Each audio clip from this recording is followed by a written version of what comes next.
Hello and welcome to AI-enabled T&E, turning a hidden asset into a competitive advantage.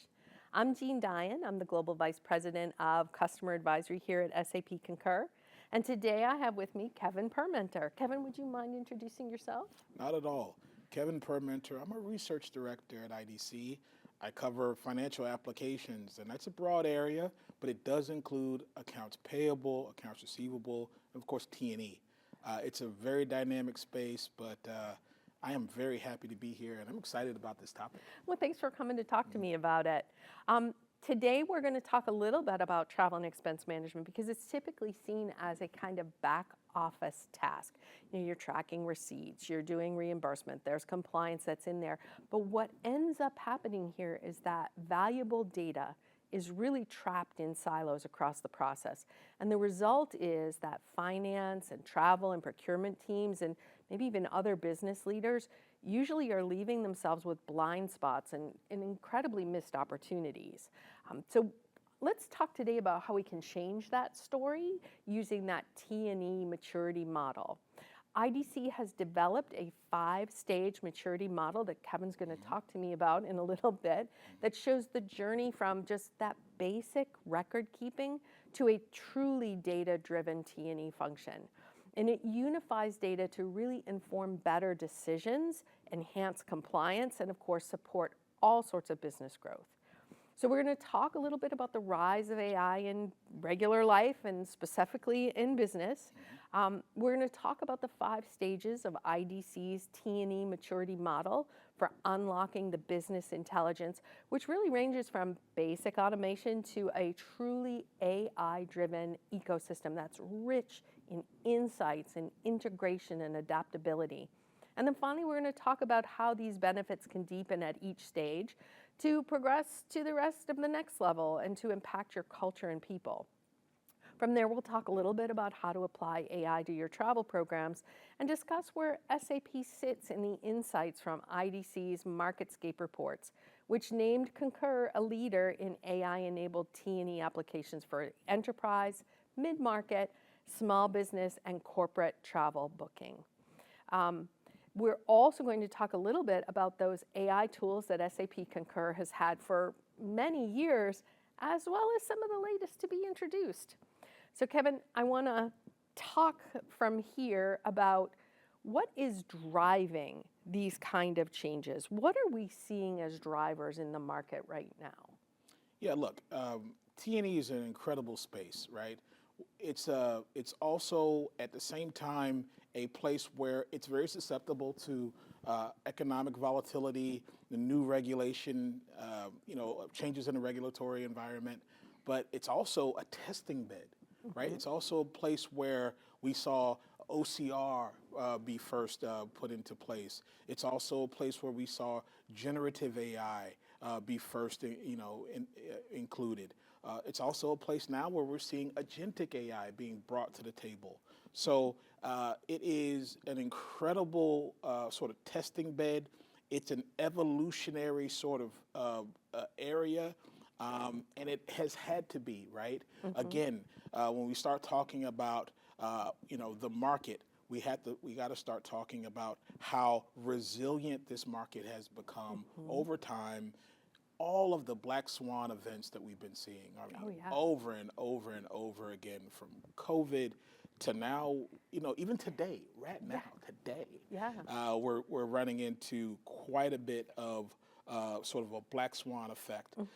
But at the same time, that face-to-face sort of value that T&E brings, right, has been an incredible sort of driving force. And it's really sort of propelled this market and kept pushing this market forward, even amid all of these changes. So an incredible time. It really is starting to be included in as part of the the spend management aspect of the back office. So now people are opening their eyes to say, hey, if we can track this dollar of expense spend, if we can get it down and we understand where it came from, we can understand its impacts, then we can really start to control it and really start to control our back office spend. So it's an exciting time for this market. Yeah, and I think about a couple of things that you talked about here, that kind of idea that T&E really isn't just a tool. It's really a way for people to make strategic decisions. And I think about that in the demand for real-time data, driving that kind of need for seamless integration into the data, real-time data, to help you make a more unified, collaborative decision, right? Right. I mean, look, I don't watch a lot of the Oscar movies, but a while back there was one called Everything, Everywhere, All at Once, right? Yes. Or something like that. Yeah. But now take that sentence, right, and put it in the lens of back office, sort of functionality. That's what everyone wants. They want all of their data available all the time, at the point of decision, when they need it. And that's really has driven a ton of change, not just in buyer behavior, but also a ton of change when it comes to how software is built, how the platforms are sort of architected, how the ecosystems, right? We talk a little bit about how we're seeing that single platform revolution where a lot of these apps are starting to come together. You're bringing in fintech, you're bringing in corporate card, you're bringing in the travel content, all of this stuff along with your systems of record, all of it's coming right to one platform, or at least to one ecosystem. Right. So it is an incredible sort of time in this space. So yeah, and then but at the same time, we're also seeing a ton of consolidation. To be fair, everyone is out there trying to figure out how to so be more competitive against SAP, right? Yeah. And one of the ways they've been doing that, we've seen it over the last 4 or 5 years, lots of consolidation, right? Yep. Smaller players sort of coming together under one umbrella, trying to give the user at least something that is, that resembles what SAP is bringing to the table. So interesting times.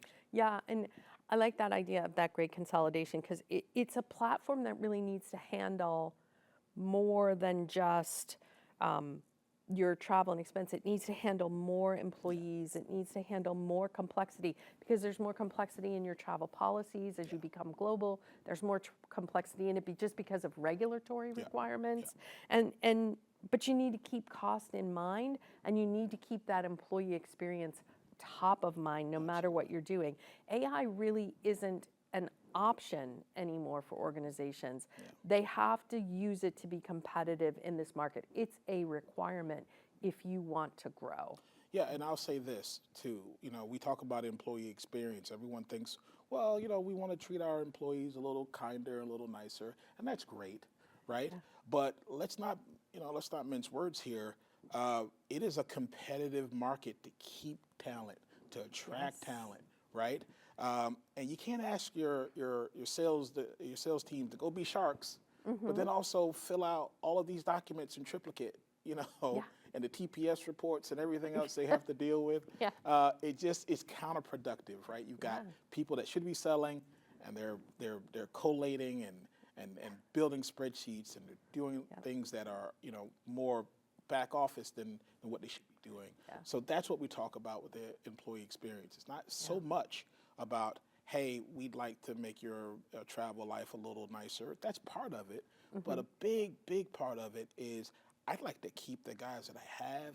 I'd like to make their job a little easier so they spend more time on the sales floor, building deals, closing deals, as opposed to, expense reports. Yeah, and even in the back end, I think about that from the idea of the back office employee. We want to keep them and update them into that strategic layer, that analytical layer. And I think this let's jump into the model now, because I think this can be applied to small or large organizations. It can be regional, it can be globally. Every organization is no different than the journeys that we've all taken personally, right? I mean, how many of us are walking around with Oura rings on and or slave to our Apple Watches that tell us to stand up every 30 minutes, right? So it's no different. It's just a different model of what they're telling us to do.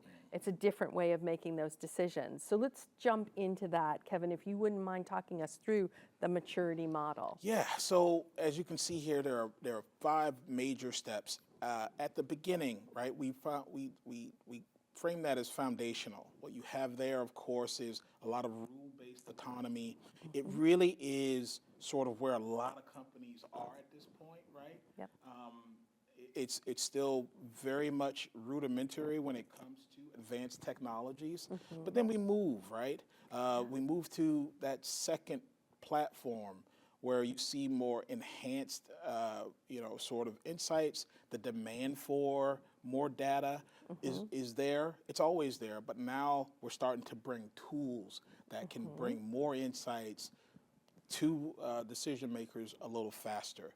Then we move to level 3, right? That jump is a huge one. The idea now is that we are moving away from, sort of static reports or even dynamic reports that are done, sort of weekly. And now we're starting to leverage generative AI to bring the story to the data, light up the sort of, the story and the narrative behind the data so that decision makers have what they need in order to do what they need to do. And then level 4, another big jump. And to be honest, each one of these jumps are quite large, right, to be fair. But in that 4th one, you'll see there's a ton now of people utilizing agentic technology. So now they're experimenting with digital sort of workforce. And how can that sort of add to the productivity, maybe enhance the overall employee experience. But I think maybe the most important piece is once you start adding agentic now, you start opening the door or you start freeing up your precious employees to do more than just the sort of base level stuff. Now they're starting to experiment with cash forecasting. Hey, I wonder if we're spending enough with this hotel chain. Are we spending too much with another one, right? Hey, should we be sending these 5 guys to this event or the next 5 guys to this event, right? These are questions that a lot of companies would like to ask. It's not until they get to level 4 that they have sort of the horsepower or the time, right, or combination in order to really sort of get to those higher level, higher value questions. So that's the thing about it. Once you're down in level 1, level 2, even level 3, the idea now is, hey, I actually don't have time to get to a lot of the important questions. I'm still crossing T's and dotting I's. It's not until you get to level 4 and then also to level 5 that you get more time to do the cooler stuff. But now level 5, you get to the idea of a cognitive ecosystem. So now not only are we individually intelligent, but now we're tapping into the ecosystem around us. This is a stage where we will eventually see a lot of agent-to-agent communication, right? There are A2A protocols and MCP protocols that are bringing that to life. That's not futuristic. That's today. Yeah. So this maturity journey, a lot of companies now are finding themselves sort of working through it. There are different levels to it. It does include technology and AI, but also digital payments, fintech, people and culture, and of course, governance and compliance. All of that is baked in here. I really enjoyed building this with you guys and sort of demoing it because every year, what is foundational changes. Right? And maybe we need to be doing it every 6 months at this point, Well, yeah, I heard somebody talking about the idea that the changes that are coming so quickly to technology, what used to take 3 to 5 years, a couple of years ago took a year. Now we're talking about months and weeks where this is happening. Like I think about the agrarian society that we had, and 90% of the people were agrarian, and now we're at a point where 2% are. It took a long time to get there. Yeah. This shift is happening in a blink of an eye. I talked to one really sort of tuned in VP of Finance, and she's a mid-sized company, and she's like, I don't understand how anyone can do their job without AI at this point. That's right. It's like she makes sure that all her employees have access to it. Maybe it's not the most advanced one. Maybe it's more of the the point solution ones. Yeah. But at this point, it has become so integral that she feels like I don't know how anyone does their job without it. Right. So, and how long did that take? That really was like maybe 2 years. It's a blink of an and eye. all of accountancy has changed. Yes, exactly. So let's talk a little bit more around the challenges that organizations may face Yeah. as they look at this, because you mentioned a number of challenges in the IDC report. So I'm just interested in hearing what the challenges that you're seeing. Yeah, the first thing that we see all the time is change management, right? Getting people on board. I did a great webinar. Well, I say it's great, you know. It was great. I'm You sure were part of it. It was I'm great. sure it was. I did a great webinar, and one of the panelists said something really interesting. It was like, look, if you don't really introduce some of these advanced technologies in the proper way, not only will you have people not adopting it, you will actively have people working against it, trying to sabotage it and get rid of it. Yeah. People are that adverse to change. So really, a ton of the work that happens when it comes to these technologies happens after the technology is implemented. Yep. How well can I get, how well can I get my team trained? How much buy-in can I get it? Do I have champions that are, that'll go out and experiment with it, test it to its limits? All of those things are a big part of change management, and that's one of the things that we definitely saw when we did the MarketScape. Another one is that there's going to be a ton of skill, there's going to be a need for further development when it comes to skills. I was talking about that one VP of Finance, but I've talked to a ton of vendors.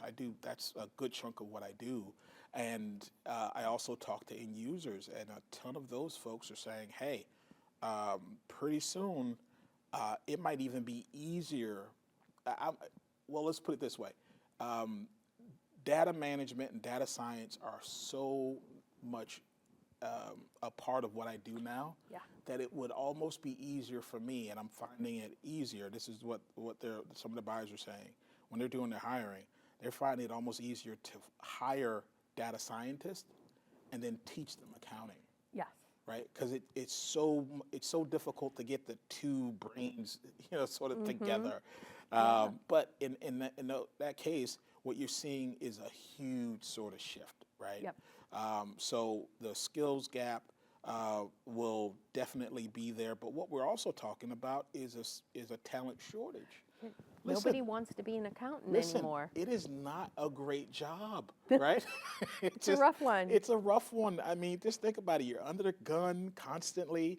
Your mistakes, if they're really egregious, will get you canned. Yeah. Or even get you sued, or even worse, right? Some of the CFOs have seen jail time for truly egregious things. Absolutely. Right? So that's on the table. All of those things to say, hey, folks aren't going to school for accountancy anymore. Not as many people are sitting for the CPA exam. Yeah. So truly, there is a talent shortage. That's another part of the things that we talked about, and that's another sort of reason that AI is being pushed up so fast. Yeah. And I know we're running low on time here, so I'll just get to the last one here. The difficulty to evaluate the ROI. Yes. It's a really important thing. It's a bugaboo for everybody. And what I found, not only is it difficult, but if it's also important that you have an ROI quickly. Yep. So the first 90 days, Yep. everyone thinks, well, I'm going to do a 3-year ROI or 5-year. You don't have that much time. Yeah. You know? You need to do a 90-day, hey, what did we learn? Is it working?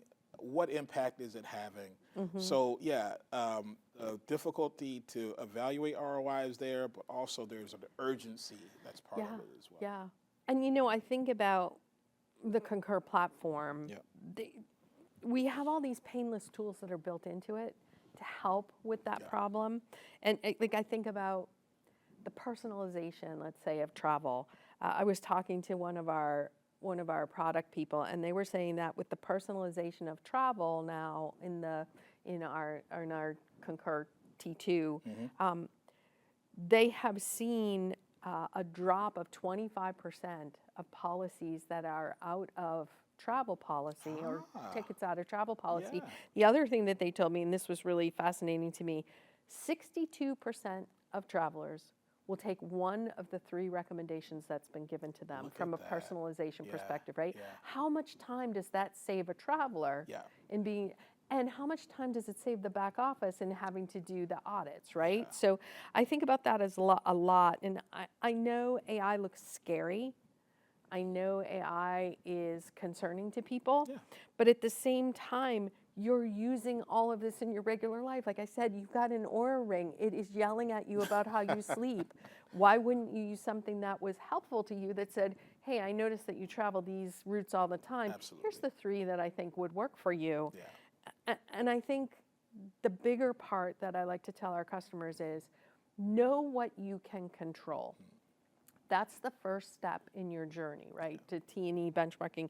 And then learn to harness that power, not just of all the AI tools you have, but of the AI tools that we have within Concur. And so I do want to talk about our tools, but what I'd like to say before that is I want to talk about the MarketScape report. Yeah. So Concur, again, was recognized as a leader there in the AI-enabled T&E application space. Yes, it just rolls off the tongue. Can you tell us how you conducted that report and why you named Concur a leader across all 4 reports? Because we're talking enterprise, mid-market, small business, and corporate travel. Yeah. It's not just one space. Absolutely. So look, there are 2 main axes, right? So you have, on the one, we're looking at the current capabilities of the company. That is, the current functionality. How is it built to go to market today, right? And then on the other axis, we're looking at their strategy, and that's really more of a forward-looking sort of take. Not only how are they built today, but how are they sort of shaped and sort of how are they positioned for tomorrow's problems. When we do that, we always do a combination of, we send out a huge survey, I mean truly, maybe 400 questions to the vendor. And then we ask them, of course, to give us end users, actual end users to sort of talk with, and then we take that scoring, bring it together with the vendor brief and the demos that we do, all the supplemental information. That's how we sort of come up with these scores. We try to weight things so that the big companies and the little companies are sort of on a similar playing field. That's been more difficult with AI, to be fair, right? Because AI companies, can be expensive for smaller companies, right? So what we've been doing is trying to experiment with that as well. But that's essentially how we do it. Yeah. Oh, wow. Okay. So when we think about that, these are the advantages that you have identified for Concur. And I don't want to go and toot our own horn, so I would love if you could toot the horn for us. I'll toot a bit. Sure. And it's not like an unknown thing. One of the things that has been really sort of different, I look after 6 different markets: financial accounting, I look after accounts payable, accounts receivable, corporate tax, treasury, and then of course T&E. T&E is the only one that looks like this, right? Where you have one very large, sort of, some people call them shade tree companies, where they just cast a shadow on the entire sort of industry. And SAP Concur is that for T&E, right? Well past 45, 50% market share. That's been consistent over the last 10 years or so that we've been tracking it. So yeah, one of the things that is an advantage is just the sheer size of the application, the comprehensive nature of it. I mean, from the largest organizations in the world all the way down to some pretty small guys are able to utilize the solution. And I think why it matters is, of course, as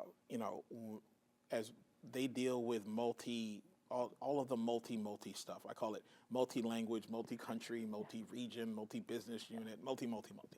As you deal with that, it is important to have a solution that is able to not only sort of live in that sort of complex environment, but thrive, right? So that comprehensive, mature platform, that's definitely a mark in SAP's corner.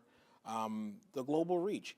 Listen, I was surprised. We did a global sort of take on AI for the marketscape, and we looked at the T&E space globally.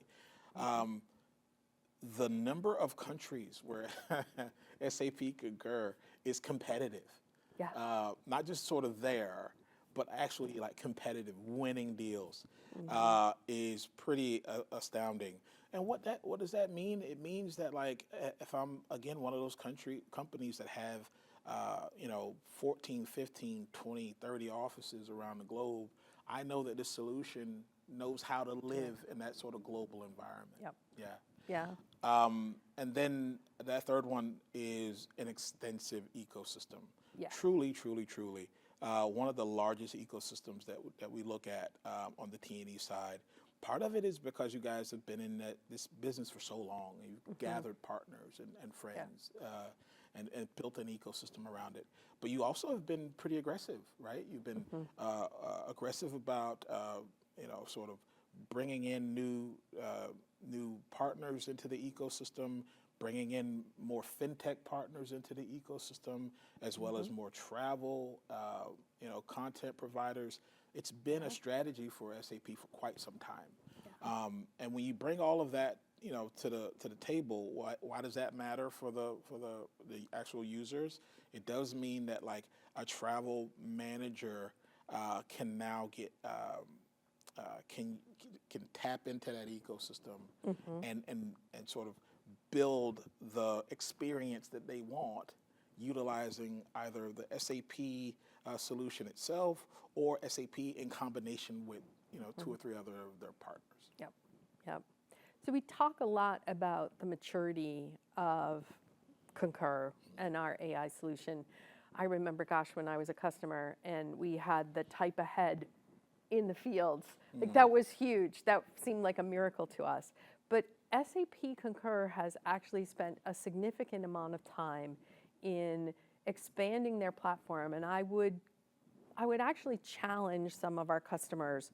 If you haven't updated or looked at some of the newer functionality or even some of the older functionality, I would definitely take a look at it, because we have been embedding AI into this tool going back at least 15 years. I mean, you think about Expense It. That's really the cornerstone of where our dive into AI really deep happened. Our compliance tools are really well established with Verify, Detect by Oversight, Intelligent Audit. These kind of, I always like to say to customers, these take those needles in the haystack, they remove the hay and they give you the needles so that you can take a look and determine whether this is truly there. And I think that's one of the pieces about AI that people forget. We think about robots, but at the same time, AI requires people. Yeah.